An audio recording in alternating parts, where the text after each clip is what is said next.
As you can see here, I have all my colors filled in, and I'm going to start going through my chart and filling in the spaces with the corresponding colors from my palette.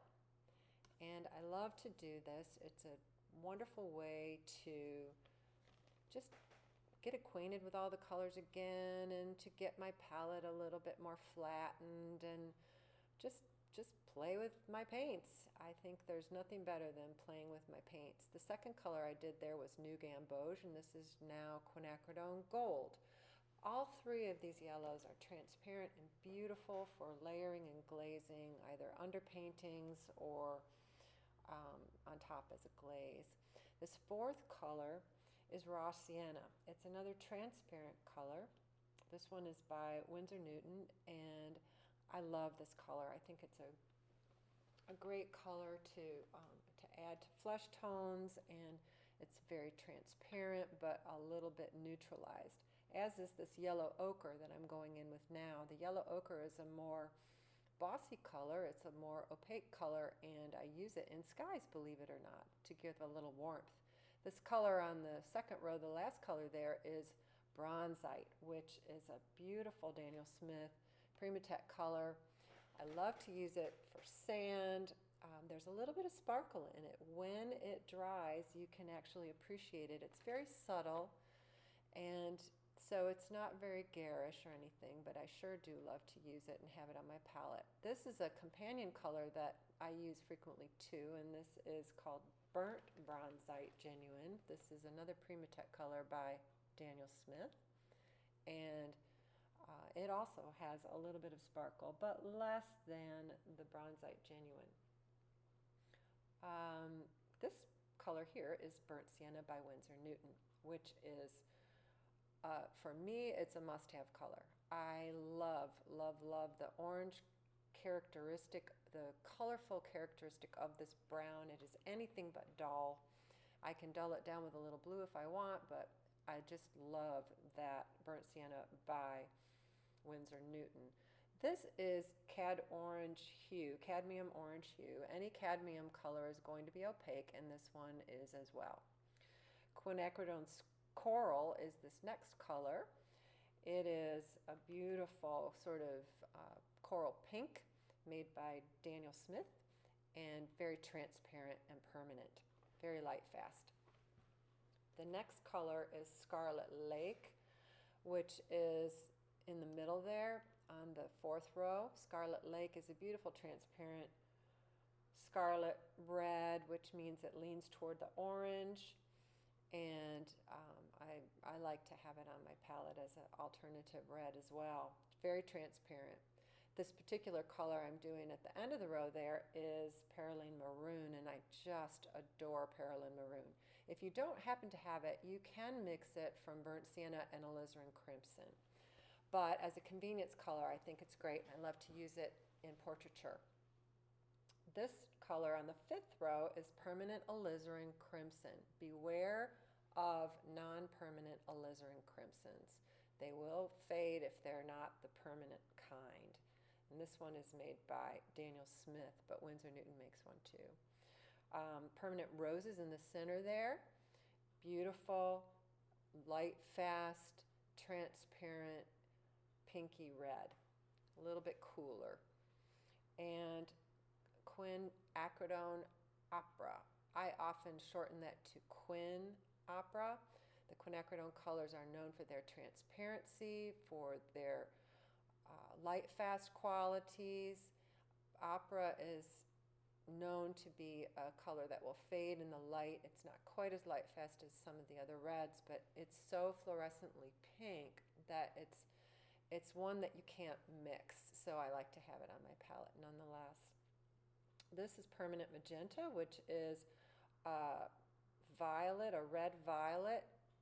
It is very transparent and capable of going dark, but light fast, and so lots of great qualities for that, going for that color. Janet's Violet Rose is the next up in the center there. This is a more opaque color formulated by my friend Janet Rogers, who some of you might know. And Janet sort of made a play on cobalt violet and has it leaning toward the pink here with a little bit of white, I think, in the formulation, so it is quite opaque, but it's a beautiful color nonetheless. Ultramarine violet is the next color there. Ultramarine violet is one of my favorites, and I use it frequently in shadows. Just love ultramarine violet. Also love it in greens. Amethyst Genuine is the next very dark violet. That's my darkest violet on the palette. Amethyst Genuine, though, has a little bit of sparkle to it.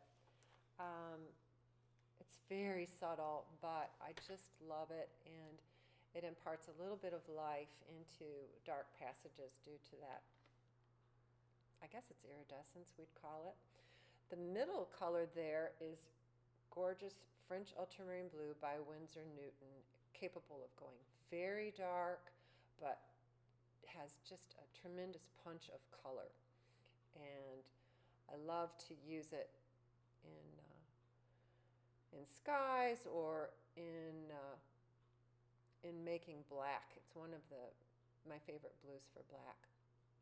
Right next to it is Verditer Blue, which is a favorite blue for me when mixing grays. I love its sort of violet quality that it imparts to neutrals. Cerulean Blue Hue is next, and I use this a lot in skies. It's a beautiful, slightly opaque color, but it is just lovely nonetheless. I love using cerulean. This is Cerulean Blue Hue by American Journey. And next to it is Cobalt Blue, a real staple in the art world when it comes to blues. It's transparent and just a lovely, probably middle-of-the-road blue. It doesn't really lean in the violet direction or in the green direction. It's kind of right there in the center of the blue family.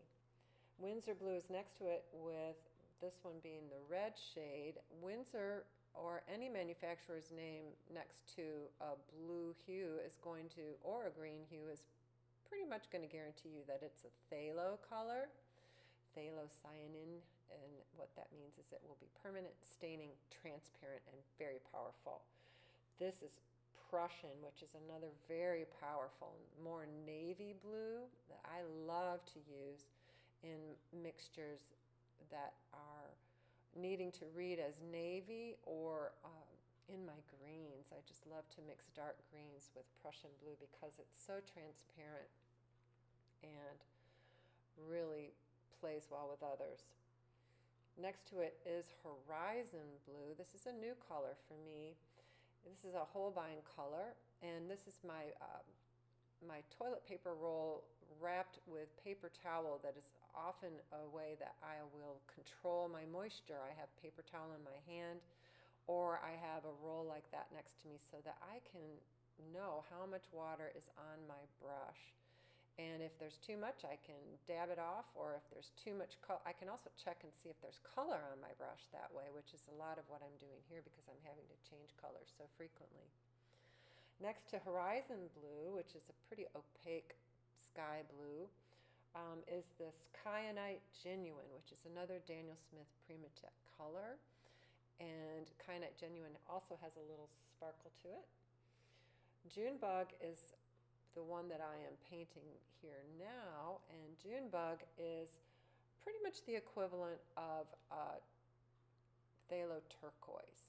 If you were to mix phthalo green and phthalo blue, you'd come up with something approximating Junebug here. This is a convenience color made by American Journey. Beautiful color. And here is Don Andrews, Andrews turquoise. It's a pretty opaque color leaning toward the green a little bit, which is why I have it down here near where I'm going to start filling in a couple of greens. It's a little bit like cobalt green, but a little more blue. And this is Green Gold, which is a gorgeous color. This is one made by Winsor Newton for the most part. And it's transparent and it can really brighten up any color that you add to it in the green family. Here is Jadeite. It's a Daniel Smith color. It's a beautiful dark sort of, I think of it as a fir tree green.